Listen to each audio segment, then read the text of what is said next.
C'est une très grande star. Quel bonheur de retrouver Carla Bruni sur ce plateau. Après le triomphe de l'album Quelqu'un m'a dit, 2 millions d'exemplaires vendus. Voici No Promises. C'est un album de poésie, un album qui nous emmène ailleurs, Carla. C'est une découverte au départ. C'est un livre que vous avez ouvert. C'est vrai. C'est un livre, une anthologie de poésie anglaise, et anglo-saxonne en fait, donc anglaise, américaine, irlandaise, écossaise.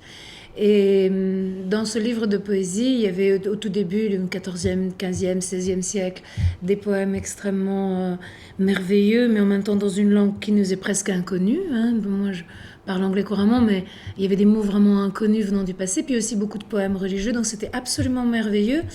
Et néanmoins, je ne faisais que lire les poèmes et les apprécier, les adorer même, mais je n'imaginais pas les chanter. C'est en arrivant vers le 18-19e siècle, où les poèmes ont commencé à devenir romantiques, à utiliser aussi des mots. Et tout d'un coup, ils m'ont semblé être comme des chansons un peu. C'est par exemple ces jours dansants qui s'en sont allés, en disant en français. Oui, on va entendre un extrait de cet album. Il s'est enregistré toujours avec Bertignac, évidemment. Oui. Avec finalement un esprit de famille, un esprit comme à la maison, quoi. Comme à la maison, toujours. C'est incroyablement confortable et merveilleux de faire ça avec Bertignac de cette façon-là. C'est une chance de pouvoir le faire sans être obligé d'aller en studio, sans être obligé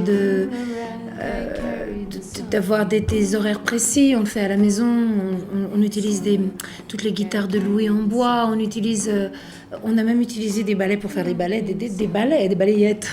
Donc tout ça c'est extrêmement ludique et assez tendre. Et donc c'est pour moi finalement travailler avec Bertignac, c'est comme une espèce d'abord un résultat qui à chaque fois m'émeut et me convient, et ensuite un plaisir palpable, quoi. C'est pas notre amitié qui fait ça, c'est bien sûr il y a notre amitié, mais c'est aussi il y a des gens avec qui on a un confort incroyable, des facilités de communication, tout est simple, c'est merveilleux de travailler avec lui. Et Carla, que disent ces poètes que vous avez choisis, Dorothy Parker, Emily Dickinson, que disent-ils finalement? Ils disent la tendresse de ce 19e siècle où le romantisme était là. Ils disent le romantisme, mais pas seulement du 19e siècle. C'est vrai qu'il y avait un mouvement romantique culturel au 19e siècle, factuellement isolé en quelque sorte, comme il y a eu la Renaissance. Mais non, le romantisme de nous tous, de maintenant, le vrai romantisme, c'est-à-dire celui qui se pose la question de l'abandon, de la solitude, qui cherche peut-être un peu ces ombres-là, mais aussi le romantisme de la nostalgie, c'est-à-dire par exemple de la jeunesse passée, ou des choses qu'on ne retrouvera plus, ou alors des choses qu'on a envie de retrouver. C'est un romantisme teinté d'espoir. Extrait du nouvel album donc de Carla Bruni. Lady weeping at the crossroads, would you meet your love in the twilight with his greyhounds and the hawk on his glove? Mm-hmm. Bribe the birds then on the branches, bribe them to be dumb. Stare the hot sun out of heaven, that the night may come. Vous parlez des amours romantiques souvent désenchantés, de la fragile liberté des femmes, l'éphémérité de toute chose et puis de la jeunesse qui s'enfuit. Et quand je dis ça, c'est un livre aussi publié, No Promises, chez Naïve, des poèmes que vous avez choisis, Carla. Ce sont des poèmes à partir, en fait, en découvrant ces poèmes que j'ai chantés, je connaissais certains des poètes et d'autres poèmes qu'ils avaient déjà écrits, mais j'ai découvert tout un tas toute leur œuvre poétique, pas entière évidemment, mais il a fallu choisir. Et en gardant ces 6 poètes-là, donc 3 hommes, William Butler Yeats, Auden, Walter de la Mare, et 3 femmes, Emily Dickinson, Dorothy Parker et Christina Rossetti, j'ai un peu élargi, disons, ce sont pas des poèmes que j'aurais forcément osé chanter. Hein. On n'ose pas chanter tous les poèmes, et les poèmes chantent tout seuls en fait. Hein. C'est-à-dire que vous les avez lus et vous avez entendu la musique? On entend la musique des poèmes, même lorsqu'on ne peut pas la chanter, on entend la musique, même dans des poètes aussi inspirés que par exemple René Char, où il n'y a pas de rime, par exemple, on entend la musique. Il y a une musique qui est faite de silence hein, et de mots, hein, et de silence entre les mots et de mots et de débit et de sens aussi. Donc ils ont une musique très forte, les poèmes, et d'ailleurs on les appelait chansons hein, à l'époque notamment romantique. Il y a un recueil de William Blake qui s'appelle Chansons d'expérience et d'innocence. Donc, ce ne sont que des poèmes, mais c'était... En fait, ils imaginaient peut-être que les poèmes soient chantés par moi, mais je dis globalement, les poètes ont une grande musique dans le poème. Donc, quand on écrit de la musique dessus, on n'a qu'à la suivre, mais on peut aussi les lire sans musique. Ouais. Ce recueil est pour ça, parce que moi, j'ai été éblouie par la rencontre avec ces poètes. On sent beaucoup d'amour et de passion, Carla. Et cette rencontre d'amour aussi avec le public qui vous a trouvé dans la chanson, avec d'abord Quelqu'un m'a dit, cet album triomphal. Et finalement, vous vivez ça comment? Parce que vous dites... Vous semblez fragile, timide. Je suis timide et fragile sans doute comme nous tous, mais peut-être que je sais pas, je me suis dit peut-être que les personnes qui s'exposent le plus, peut-être les personnes les plus timides quelque part, quand ils réussissent à dépasser cette timidité, ils le font toute la vie, dans une recherche de reconnaissance. Donc c'est complètement ambivalent, mais vous mettez le doigt sur quelque chose de très ambivalent, de contradictoire. C'est vrai que ça m'intimide, et en même temps, c'est peut-être le sens de ma vie, quoi. Donc, je crois qu'on a le droit d'être contradictoire. J'ai découvert ça assez tard. Je crois que c'est autorisé pour l'être humain, en fait. Ouais. Mais tout en écoutant encore un extrait du nouvel album, Carla, on va se dire, parce que vous aimez écrire aussi.